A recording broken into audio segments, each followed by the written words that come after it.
I stood there, frozen in disbelief, as I watched my wife passionately kiss another man. My heart raced, and my mind struggled to process the betrayal unfolding before my eyes.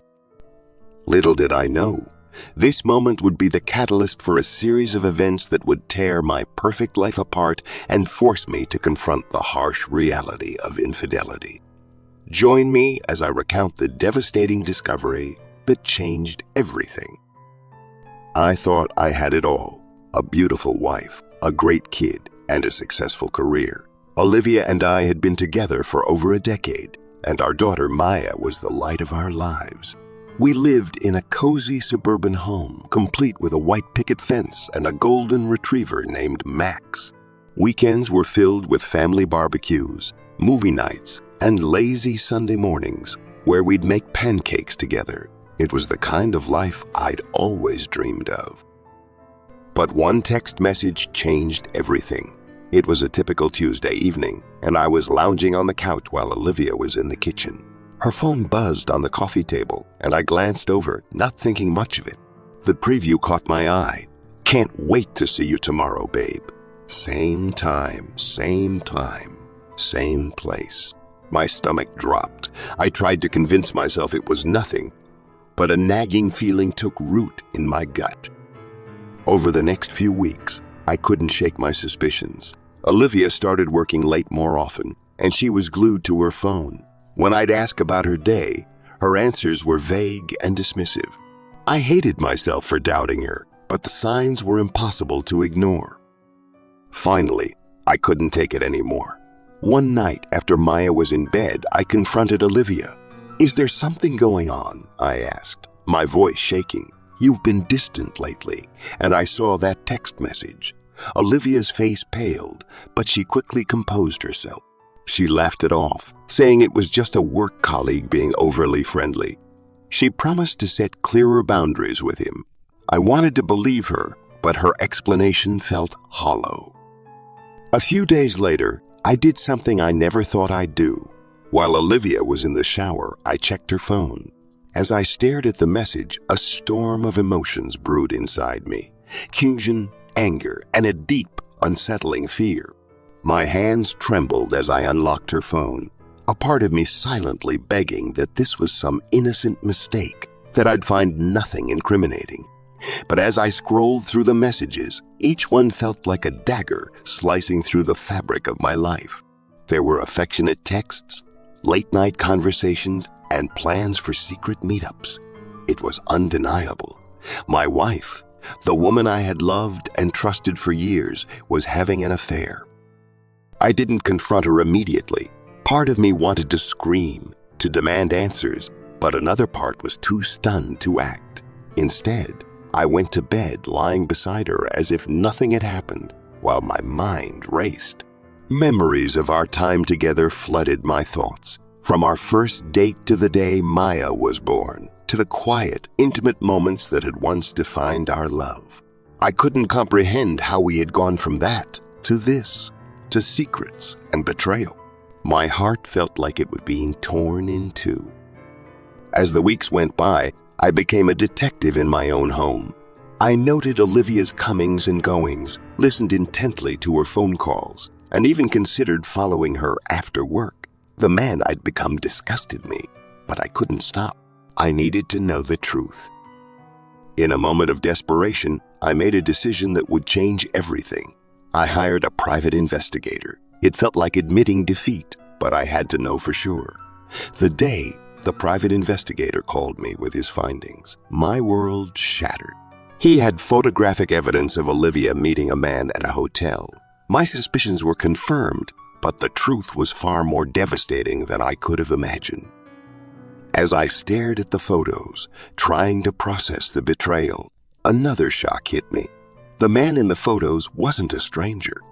It was someone I knew all too well, someone I never would have suspected. The realization made me sick to my stomach, and I knew that confronting this betrayal would tear our lives apart in ways I couldn't even begin to imagine. They say blood is thicker than water, but what happens when that blood turns toxic? As I stared at the face of my brother Liam in those incriminating photos, I realized that the very foundations of my life, my marriage, my family, my trust, were built on quicksand. And now, I was sinking fast, with no idea how to save myself or the life I thought I had. The evidence was piling up, and each new piece felt like a dagger to my heart. I'd spent weeks convincing myself that Olivia's late nights and secretive phone calls were just a phase, that I was being paranoid. But now, with these photos in my hands, I couldn't deny the truth any longer. My wife was having an affair with my own brother. I felt like I was going to be sick. How long had this been going on? How many family dinners had we all sat through, smiling and laughing, while they were sneaking around behind my back? The thought of Liam's hands on Olivia, of them sharing secret glances across the table while I remained oblivious, made my blood boil. But beneath the anger, there was a deep, aching hurt. Liam and I had always been close. We'd shared everything growing up, toys, friends, even our first beer. Now, it turns out, we were sharing my wife too. The betrayal cut deeper than I ever thought possible, leaving me raw and bleeding. I paced the room, my mind racing. Should I confront them now, storm over to Liam's place and demand answers? Or should I wait, gather more evidence, make sure there was no way they could wriggle out of this? Part of me wanted to scream, to let the whole world know what they'd done. But another part, a quieter, more calculating part, whispered that patience might be the key to truly exposing their deceit. As I struggled with my decision, I couldn't help but think about Maya, our sweet little girl. How would this affect her? The thought of her innocent face, unaware of the storm about to hit our family, nearly broke me. I had to be smart about this, for her sake if nothing else. In the end, it was the memory of Peter's upcoming party that sealed the deal. Everyone would be there. Friends, family, co-workers. It would be the perfect stage for a dramatic revelation. I could imagine their faces, the shock and horror as I exposed Olivia and Liam's betrayal for all to see. I knew it was petty, maybe even cruel, but I couldn't bring myself to care. They'd shattered my world. Why shouldn't I return the favor? As I started planning my confrontation, a grim smile spread across my face. Let them have their secret rendezvous for now. Soon enough, they'd learn that karma has a way of catching up with you when you least expect it. The countdown to Peter's party began, and with each passing day, my resolve grew stronger. I was no longer the naive, trusting husband or the loyal little brother. I was a man on a mission, determined to reclaim my dignity and expose the truth, no matter the cost.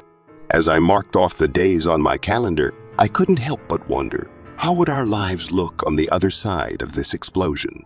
Only time would tell, but one thing was certain. Nothing was certain. Nothing would ever be the same again.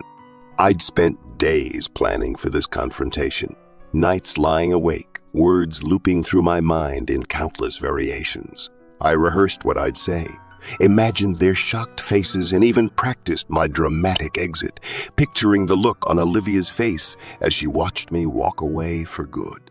But now, standing here in Peter's living room, surrounded by the cheerful chatter of oblivious partygoers and the clinking of wine glasses, I felt my resolve faltering. Could I resolve faltering? Could I really go through with this? Could I actually expose my wife and brother in front of everyone we knew? I glanced around the room. It was packed with familiar faces, friends, co-workers, people who'd attended our wedding and witnessed the promises Olivia and I had exchanged. I clenched my fists, my heart hammering. They had no idea what was about to happen, and part of me felt sick at the thought of shattering this happy scene. But a larger part of me craved the truth, yearned for this facade to be stripped away. I grabbed a drink from a nearby table, hoping the alcohol would steady my nerves, and began weaving my way through the crowd. People smiled and waved, calling my name, clapping me on the back, but I barely registered any of it. My eyes were focused, searching for only two people. Where were they? I checked my watch. Olivia had left the house hours ago, giving me some vague excuse about helping with party preparations. A lie, of course. Every word from her mouth for who knows how long had been a lie. I tightened my grip on the glass, the anger simmering in my veins like a slow poison. She'd said she was meeting up with Liam to plan something special for the party. The irony would have been laughable if it didn't sting so damn much. As I rounded the corner into the kitchen, time seemed to slow to a crawl. My senses sharpened and a strange sort of calm washed over me. There they were, Olivia and Liam standing by the counter close, too close. His hands were on her waist, her fingers tangled in his hair. They were kissing like they were the only two people in the world. The room fell away and a cold numbness filled me from the inside out. I had already seen photos, text messages, the damning evidence that had torn through my heart when I first discovered it. But seeing this, seeing them here, their bodies pressed together as if I didn't even exist, was a whole new kind of pain. I couldn't breathe. I couldn't move. I was just a silent witness to my own life's destruction, watching as the truth of my shattered world played out in real time. Someone jostled me from behind, breaking the spell.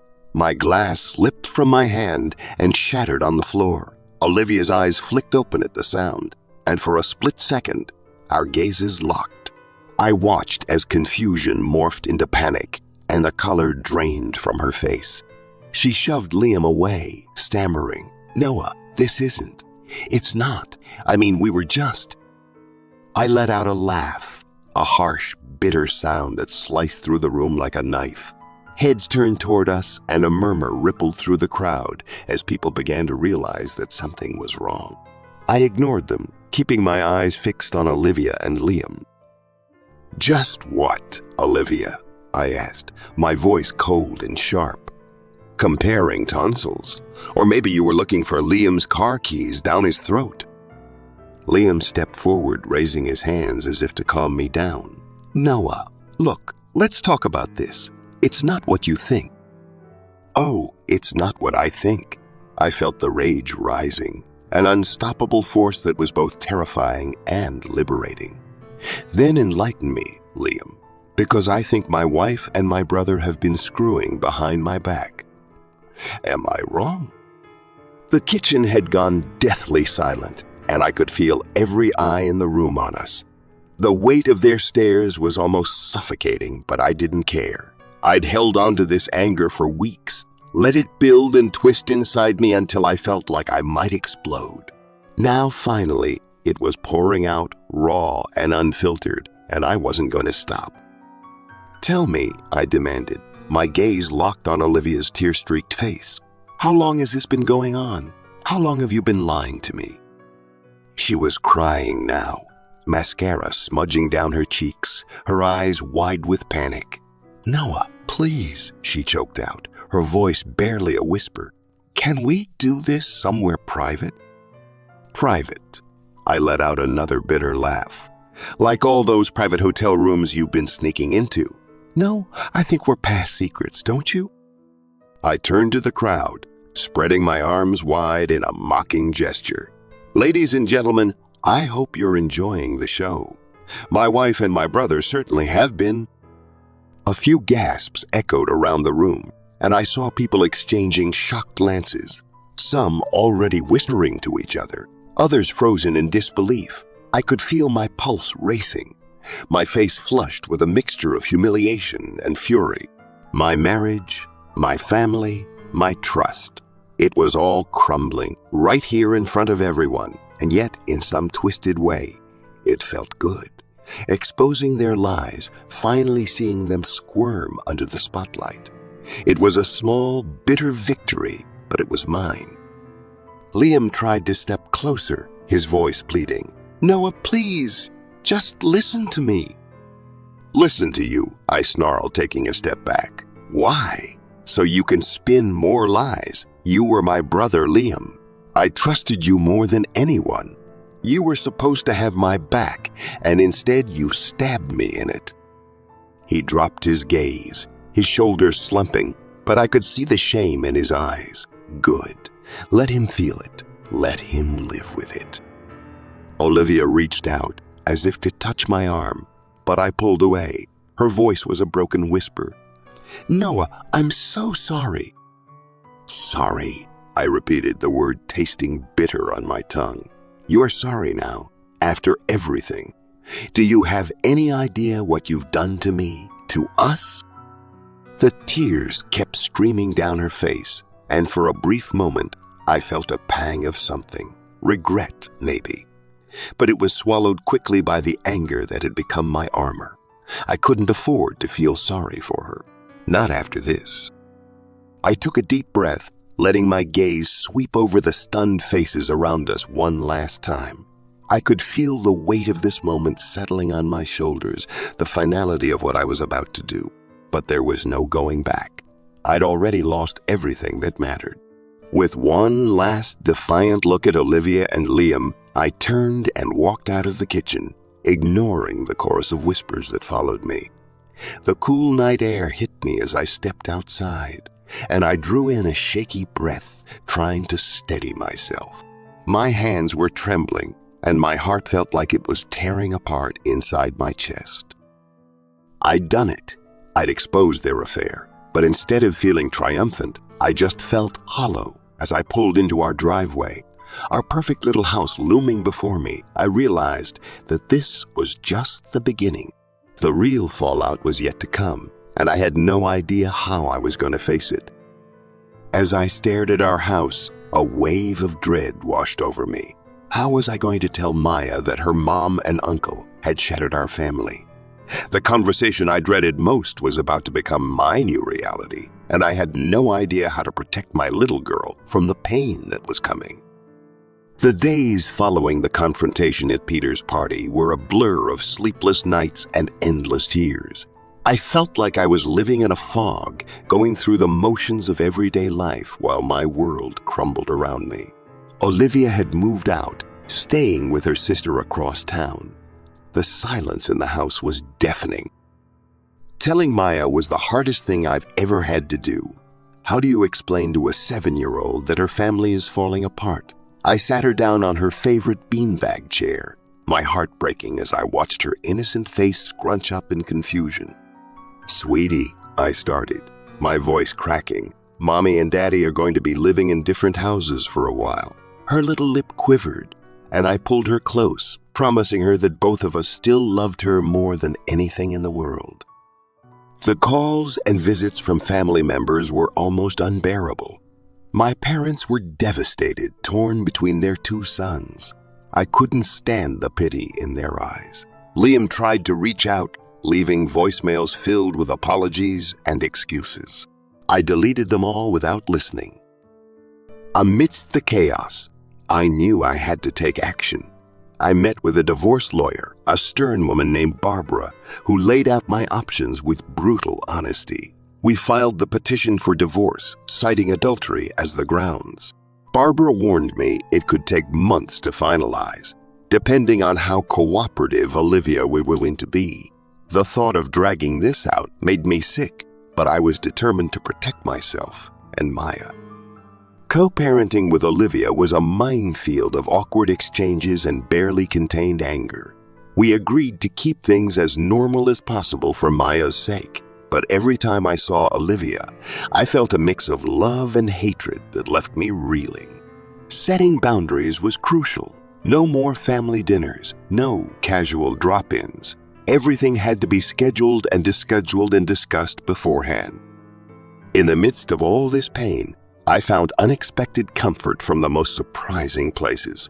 Mrs. Juliana from next door started bringing over casseroles, insisting I needed to keep my strength up. My buddy Mike from work offered to take Maya to her soccer practice when I had to meet with a lawyer. These small acts of kindness were like lifelines, pulling me back from the brink when I felt like I was drowning. As weeks turned into months, I slowly began to find my footing. I threw myself into being the best dad I could be for Maya. We had movie nights, built pillow forts, and I even attempted to learn how to braid her hair, with hilariously disastrous results at first. Slowly, I started to see glimmers of the old me peeking through. Looking back, I realized that this ordeal, as painful as it was, taught me more about myself than I ever could have imagined. I learned the true meaning of resilience, the importance of self-respect, and the power of forgiveness, not for Olivia or Liam, but for myself. The road ahead is still long and uncertain, but for the first time in months, I feel ready to face whatever comes next. Looking back on this roller coaster of betrayal and heartbreak, I can't help but marvel at how much I've changed. The Noah who trusted blindly, who thought love conquered all, he's gone. In his place stands a man who's learned the hard way that trust is earned, not given. But here's the thing, I don't regret loving Olivia. I don't regret believing in our family, because those experiences, as painful as they were, shaped me into who I am today, a stronger, wiser version of myself. I remember thinking Olivia's betrayal no longer had any power over me. I was going to survive this nightmare and come out stronger and happier than ever before. And you know what? I did. You did. To anyone out there facing their own storm of infidelity, I want you to know this. Your self-worth isn't defined by someone else's actions. It's okay to hurt, to be angry, but don't let that pain become your whole story. There's life after betrayal, and it can be beautiful if you're brave enough to embrace it. If you found this story gripping, hit that subscribe button and turn on notifications so you don't miss out on more intense and eye-opening stories just like this one. And remember, your support means everything. Thank you for watching, and see you in the next video.